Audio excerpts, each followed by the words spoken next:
ఎవరోయ్ మంచి కష్టపడినట్టున్నావు, పైసలు వచ్చినాయి? కష్టపడితే రాలే, పుక్కట్లు వచ్చినాయి. పుక్కట్లోనా? ఏడొచ్చినాయి చెప్పరా బాబు, నేను కూడా పోతా. ఏముంది, ఓటేస్తా అంటే ఇచ్చిర్రు. అది పుక్కట్లో ఎట్లయితదిరా? 5 సంవత్సరాలు నిన్ను నువ్వు అమ్ముకుంటే ఇచ్చారు. నన్ను అమ్ముకుండేంద్రా? నిన్ను మాత్రమే కాదురా, నీ భార్య బిడ్డలు, ఈ నియోజకవర్గం ప్రజల భవిష్యత్తు మొత్తం నమ్మేశావు నువ్వు. తీసుకున్న గిన్ని పైసలకు అంతంత పెద్ద మాటలు అవసరమారా? నువ్వు తీసుకుంది గిన్నె పైసలే, కానీ వీటితో అభివృద్ధిని అడిగే హక్కును కోల్పోయావు. అరే, నేను ఒక్కడే కదరా తీసుకుంది. నువ్వొక్కడు అనుకున్నట్టు మిగతా వాళ్ళు అనుకుంటే?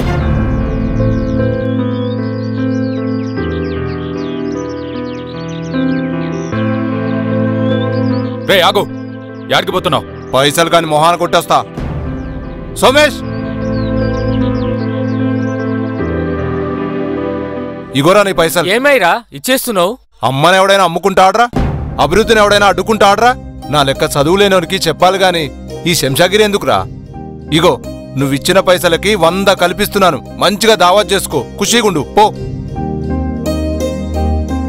డబ్బుకు మందుకు ప్రలోభపడవద్దు. మీ అమూల్యమైన ఓట్ హక్కి అమ్మకూడదు. భారత్ రాజ్యంగా మా అందరికీ ఇచ్చిన ఓట్ హక్కుకి సదుపయోగంగా వినియోగించండి.